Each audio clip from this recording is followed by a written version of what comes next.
What if real power lies not in independence, but in making yourself essential to others?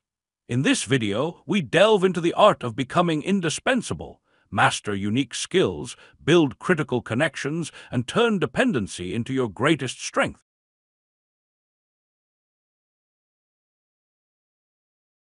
True independence, the fantasy of withdrawing from everyone and everything and remaining untouched by social, economic, or political forces, is a romantic idea but a practical dead end.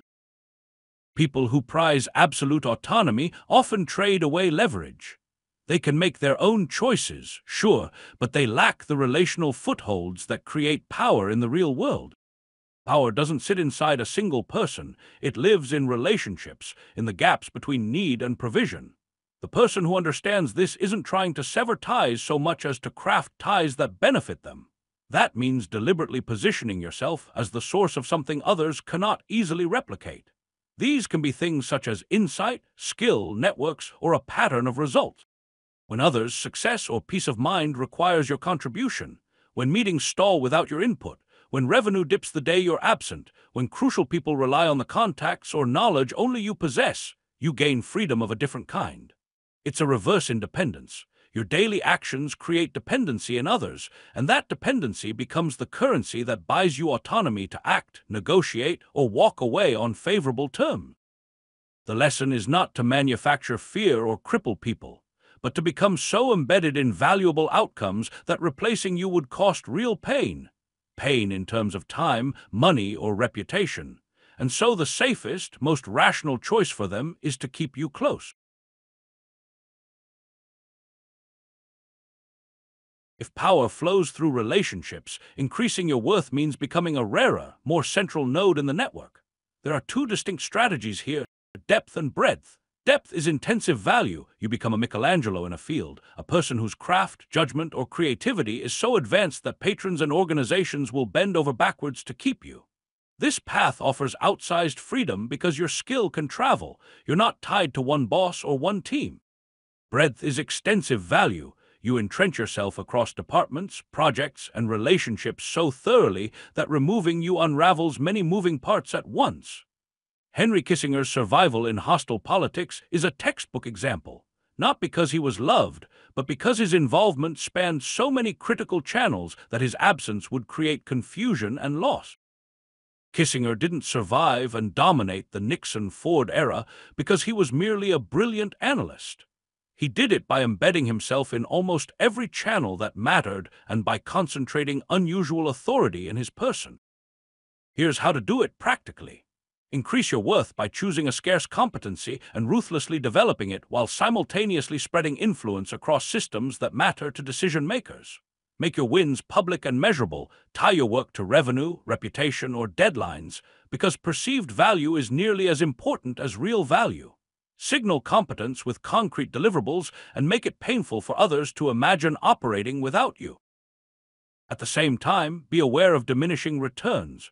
Total immersion in breadth without skill produces a replaceable generalist, whereas intense specialization without networks leaves you vulnerable to shifts in demand. The smartest strategy blends both. Be outstanding at something and irreplaceable in the places that make decisions, so you build both mobility and safety.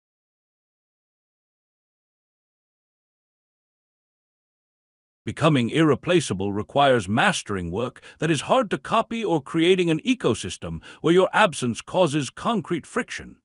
You can start by identifying tasks or outcomes that carry disproportionate value, the projects whose success decides promotions, funding, or public recognition.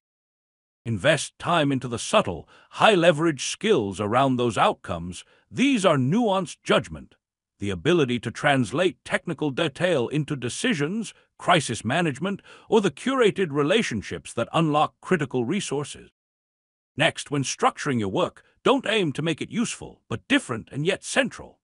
Own the process end-to-end, hold the crucial maps whether they are literal or social, and build unique methodologies or shorthand that others can't replicate overnight. This is how artists like Michelangelo or negotiators like Kissinger became indispensable. They owned the combination of skill, timing, and relationships that produced outcomes no one else could reliably recreate.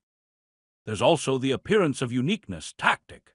Make your contributions look scarce and specialized through careful signaling, unique language, proprietary frameworks, or a reputation for delivering under pressure. These work, but only for a while. True security comes from continually upgrading your skills so the appearance eventually matches reality. Finally, don't underestimate social architecture. If you're the only one who knows how to navigate a web of personalities and informal alliances, you control the network even without owning formal authority. Dramatize this through the image of someone who knows which conversation to start, which ego to soothe, and which comment to ignore, and thereby tilt outcomes in your favor. That is the art. Make your role not just helpful, but fundamentally necessary.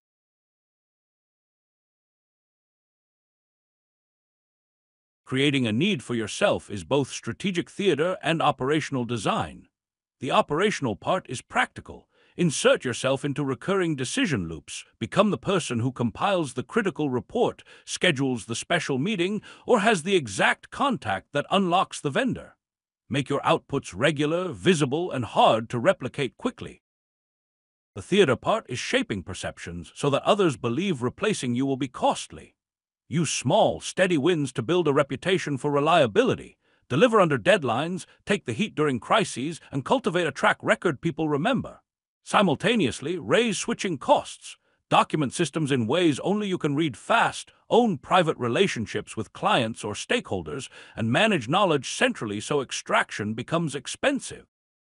Ethically, avoid manipulative secrecy. The sustainable approach is creating legitimate scarcity, rare skill, rare contacts, rare institutional memory.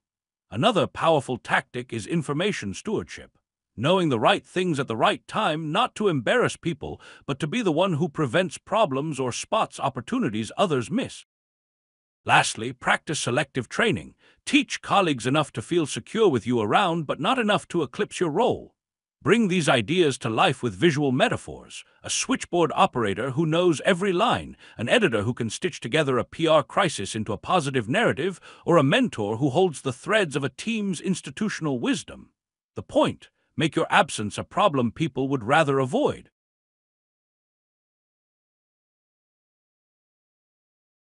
Becoming indispensable is a long-game craft that blends competence, social intelligence, and strategic framing. First, choose the right node to attach to. Seek patrons or organizations that are powerful but fragile, those who have much to lose if their supports fail. Bismarck's tactic of allying with weak monarchs who needed him is instructive. Power accrues fastest to the person who becomes the solution to someone else's structural weakness. Second, make your value measurable and visible. Tie yourself to revenue lines, critical deadlines, or reputation-preserving tasks. Third, cultivate both concentrated mastery and broad entrenchment. Develop a signature skill while participating in adjacent systems so your role is both deep and interconnected. Fourth, build interlocking dependencies by creating networks of relationships that would fray if you left. Be the connector, the translator, the person who holds promises together. Fifth, keep the resignation option credible. Be able and willing to walk away not as drama but as leverage. When others know you could leave, they are more likely to negotiate to keep you.